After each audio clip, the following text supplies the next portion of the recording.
आज हम आपके लिए लेकर आए हैं एक और डरावनी हॉरर मूवी जिसका नाम है लुलाबाई। कहानी शुरू करेंगे पर उससे पहले इंट्रो। हेलो दोस्तों, मैं हूं सन और आप देख रहे हो हमारी चैनल मूवी डॉक्स को। मैं आप लोगों के लिए ढूंढ ढूंढ के अलग अलग मूवीज़ की स्टोरियाँ लाता रहता हूं। जल्दी से चैनल को सब्सक्राइब करके press the bell icon and click the all option to get notified. Let's start. कहानी के शुरू में हमें एक फैमिली को दिखाया जाता है जिनका एक बच्चा होता है और पता नहीं क्यों वो लोग किसी वजह से बहुत परेशान थे। उस बच्चे की पेरेंट्स बच्चे को सुला देता है, पर तभी हम वहाँ पे एक बेबी खुश को देख पाते हैं जो कि उस बच्चे की चेहरे पे नाखूनों से खरोच देता है। अब दोनों किसी वजह से घर में रखे सारे मिरर्स को तोड़ रहा था, पर जब वो आदमी घर के आखिरी मिरर को तोड़ने वाला था तब उस मिरर के अंदर से एक घोस्ट बाहर आके उस आदमी को मार देता है। इसके बाद जब उस बच्चे की मॉम अपने बच्चे के पास जाती है तब वो अपने बच्चे को मारा हुआ पाती है और उस बच्चे को देख के ऐसा लग रहा था कि किसी अनजान शक्ति की वजह से उस बेबी का पूरा शरीर नीला पड़ गया है। अब इस घटने का कुछ ही दिनों बाद एक कपिल उस घर में रहने के लिए अपने बच्चे के साथ आता है। उनका नाम रिचल और जॉन होता है। वो दोनों घर में आते ही उनके पास एक पार्सल आता है जो कि रिचल की मॉम ने भेजी थी। रिचल उस बॉक्स को ओपन करने लगती है। वहाँ पे रिचल की बेटी के लिए कुछ चीज़ें भेजा गया था, पर तभी ये सब कुछ देख कर रिचल खुश नहीं होता क्योंकि ये सारी चीज़ें उसी बच्चे का होता है जो कि मूवी के शुरू में मारा गया था, क्योंकि उस बेबी की मदर रिचल की बहन होती है। अब रिचल को उस बॉक्स से एक बुक मिलता है और उस बुक का नाम था लुलाबी। रिचल उस बुक को खोलता है पर उसे कुछ समझ में नहीं आता क्योंकि वहाँ पे दूसरी भाषा में लिखा गया था और कुछ गाने के सिंबल वहाँ पे होता है। वो दोनों उस बुक को पढ़ने की बहुत कोशिश करता है और इसके बाद वो दोनों अपने बच्चे को सुला के दूसरे कमरे में आ जाता है, पर तभी बच्चा रोने लगता है। और ऐसे ही 6 महीना बीत चुका था। ना जाने क्यों उसका बच्चा जब से इस घर में आया है तब से बहुत रोने लगा था, जिससे रिचल और जॉन बहुत ज़्यादा परेशान हो गए थे और वो दोनों अपने सारा का सारा टाइम सिर्फ और सिर्फ अपने बेटे को देता था। जॉन ऑफिस जाता है और रिचल उसे पूरा टाइम अपने पास ही रखती है। एक दिन कवर से कुछ निकलने के टाइम रिचल को वही बुक मिलता है जिससे अजीब सा सॉन्ग लिखा हुआ था।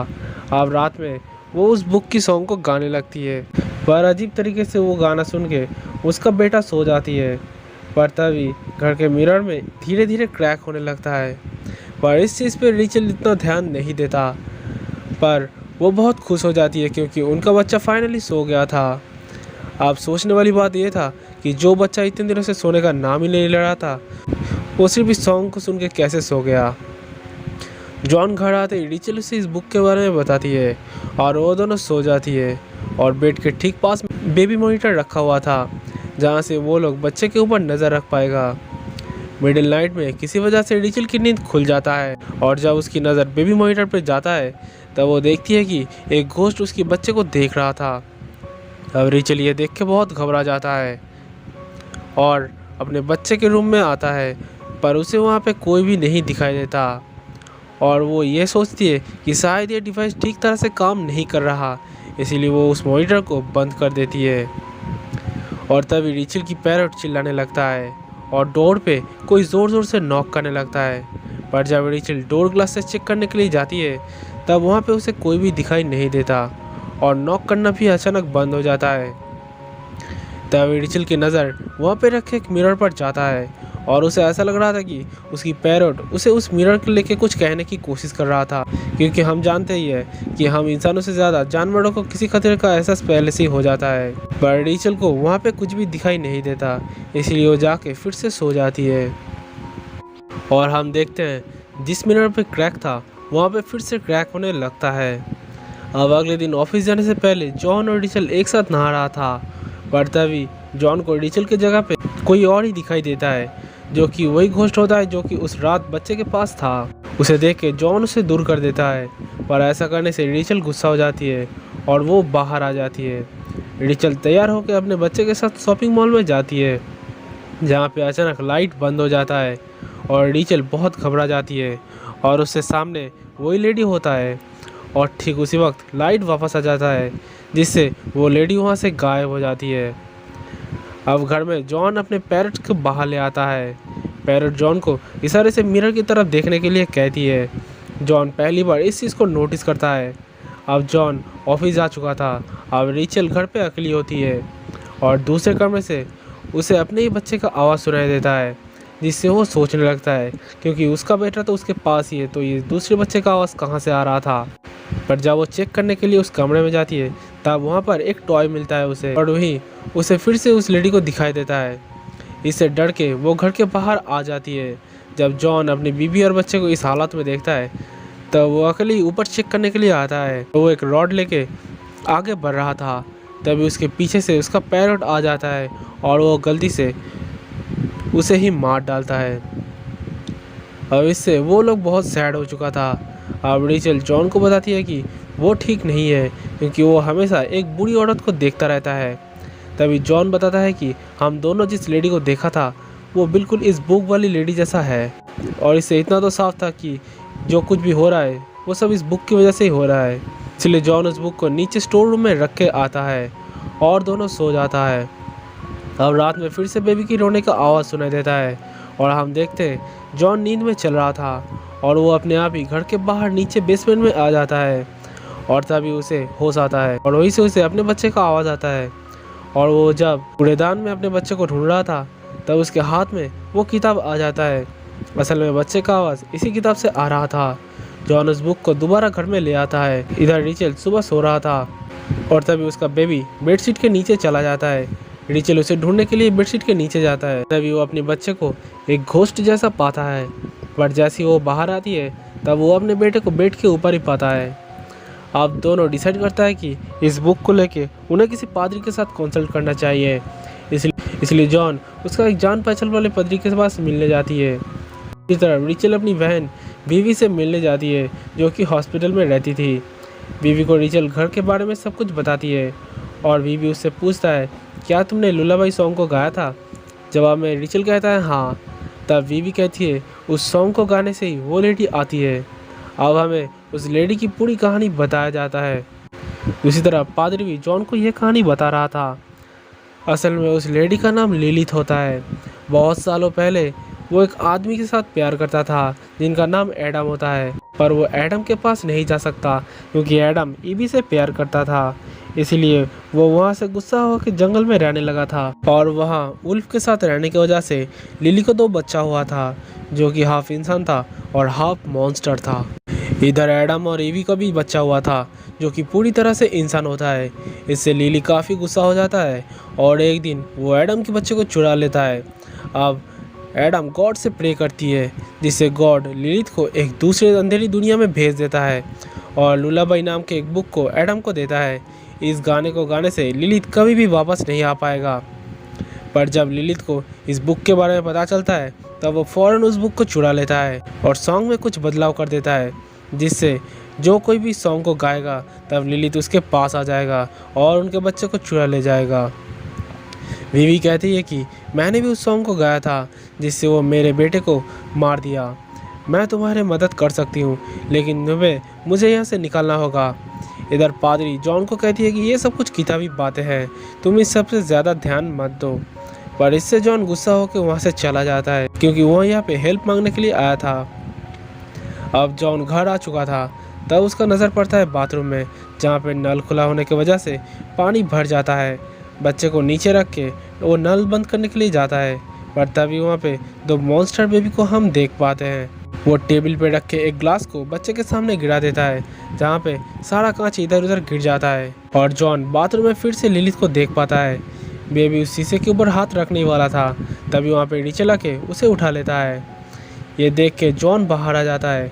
रेचल बेबी को भी अपने साथ घर में ले आया था ताकि वो उसका हेल्प कर सके, पर जॉन को ये चीज़ ठीक नहीं लगता क्योंकि वो बीवी को पागल समझता था। बीवी बताती है कि लिलिथ से बचने के लिए हमें घर के सारे शीशे पर कवर लगा देना होगा क्योंकि सिर्फ मिरर से ही लिलिथ एक दुनिया से दूसरी दुनिया में आता जाता रहता है। कुछ ही देर बाद जॉन के पास एक आदमी का कॉल आता है। वो आदमी उसे बताता है कि तुम आज जिस पादरी के पास गए थे उसने मुझे बताया कि तुम उस बुक वाले प्रॉब्लम को लेकर फंसा हो। मैं तुम्हारी मदद कर सकता हूँ, तुम अभी उस बुक को लेकर मेरे घर आओ। और वो आदमी बुक को पढ़ने के बाद बताता है कि लिलिथ बच्चों को एक बार में नहीं ले जाता, इसके लिए उसे 3 स्टेप करना होता है। इस सॉन्ग को गाने से फर्स्ट स्टेप पूरा हो जाता है। सेकंड स्टेप पूरा करने के लिए इस घर में एक एनिमल को मारा जाना बहुत ज़रूरी था और थर्स्ट अप कंप्लीट करने के लिए उस बच्चे का एक बूंद खून चाहिए था जिससे लिलित उसे लेने आ जाएगा। और ये तीनों काम लिलित के बच्चे पूरा करते हैं और वो आदमी उसे खास तरह के कैंडल देता है और एक मंत्र देता है और कहता है कि पूरी विश्वास के साथ इस मंत्र को पढ़ना, जिससे काफ़ी चांस है कि लिलित वहाँ से चला जाए। और वो आदमी जॉन को उस बुक को वहीं पे छोड़ के जाने के लिए कहता है ताकि ये बुक किसी और के पास ना जा सके। इनके बातों से जॉन को याद आता है कि सिर्फ और सिर्फ लास्ट स्टेप बचा हुआ था जहाँ पे बेबी का खून चाहिए, जिससे मिलने पर ही वो लोग अपने बच्चे को हमेशा हमेशा के लिए खो देंगे। इधर हम घर में रेचल को देखते हैं जो कि अपने बच्चे के पास बैठा हुआ था। तभी हम लिलित के बच्चों को देखते हैं जो कि बेबी के पास आके उसे चोट पहुंचाने ही वाला था। पर तभी रेचल की नींद खुल जाता है और वो बेबी को गोद में ले लेती है। बीवी अब बेबी को लेकर दूसरे कमरे में चला गया था। बेबी का आवाज़ सुन के जब रेचल बीवी के कमरे में आती है तब वो देखती है कि बेबी के हाथ में एक स्टिच है और बेबी के हाथ से खून निकल रहा था। अब रेचल को बीवी सब कुछ साफ साफ बताती है। बीवी ने ही उस बुक को रेचल के पास भेजा था ताकि रेचल उसे पढ़े और लिलित उसके बच्चे को लेने आए ताकि बीवी अपने बेटे को दोबारा जिंदा कर सके। ये सब कुछ सुन के बीवी के हाथ से रेचल बच्चे को लेने की कोशिश करता है और वो दोनों में लड़ाई शुरू हो जाता है और आखिर में रेचल बेहोश हो जाती है। और इधर लिलित आ चुका था बच्चे को लेने। जब रेचल की होश आती है तब वो बच्चे के कमरे में जाती है तब उसे उसकी बेबी के मरा हुआ बॉडी मिलता है। तभी फ़ौरन लिलित उसे मिरर के अंदर ले लेता है। अब बाहर से दौड़ता हुआ जॉन अंदर आता है और वो सबको ढूंढने लगता है। तभी उसके पीछे से मिरर से रेचल का आवाज़ सुनाई देता है। जॉन उसे देख तो सकता था पर उसे बाहर कैसे निकाला जाए ये उसे पता नहीं था। रेचल को लिलित के बच्चे नीचे की ओर खींच रहा था पर बीवी उसे बाहर ले आता है और उसे बताती है कि ये लिलित का घर है और तुम्हें अपने बच्चों का नाम पुकारना चाहिए जिससे तुम्हें अपना बच्चा मिल जाएगा। तब रेचल अपने बच्चे को ढूंढने एक जगह पे जाता है जहाँ पे उसे अपना बेटा मिल जाता है। पर तभी वहाँ पे लिलित आ जाती है और रेचल से बेबी को वापस छीन लेता है और रेचल को मारने के लिए लिलित आगे बढ़ ही रहा था। पर तभी पीछे से बीवी उसे मिरर से अटैक कर देता है और रेचल को बेबी देके उसे वहाँ से भागने के लिए कहती है। असल में बीवी सिर्फ और सिर्फ लिलित से अपना बदला लेने के लिए यहाँ पे आई थी और लिलित बीवी को मार देती है और ज़ोर ज़ोर से उस गाने को गाने लगती है जिससे रेचल के आसपास के सभी शीशा टूटने लगता है। पर आखिरी मिनट टूटने से पहले ही रेचल उस दुनिया से बाहर आ जाती है। पर शीशे की एक हिस्से से लिलित बाहर आने की कोशिश करती है पर रेचल जॉन के हाथ से वो कैंडल लेके मिरर के ऊपर मार देता है जिससे वो मिरर पूरा टूट जाता है, जिससे लिलित वापस चली जाती है। और अपने बच्चों को वापस पाके वो लोग बहुत खुश हो रहा था। पर तभी रेचल की नज़र बेबी पर पड़ता है और उसे पता चलता है कि ये तो उनका बच्चा है ही नहीं बल्कि ये बीवी का बच्चा है। इसका मतलब बीवी ने यह सब कुछ जानबूझ के किया था ताकि वो अपने बच्चे को बचा सके। अब अगले दिन जॉन को एक लड़का आके बुक वापस कर देता है ताकि जॉन दोबारा लिलित की दुनिया में जा सके और अपने बच्चे को वापस ला सके। पर अब वहाँ पे उसका इंतज़ार लिलित के साथ साथ बीवी भी कर रहा था क्योंकि वो भी अब एक घोस्ट बन चुका था। और इसी के साथ साथ हमारी आज की कहानी का एंडिंग यहीं पे हो जाता है। आपको ये वीडियो कैसा लगा कमेंट सेक्शन में ज़रूर बताना। Don't forget to subscribe my channel. तो मिलते हैं अगले नए वीडियो में, तब तक के लिए बाय बाय।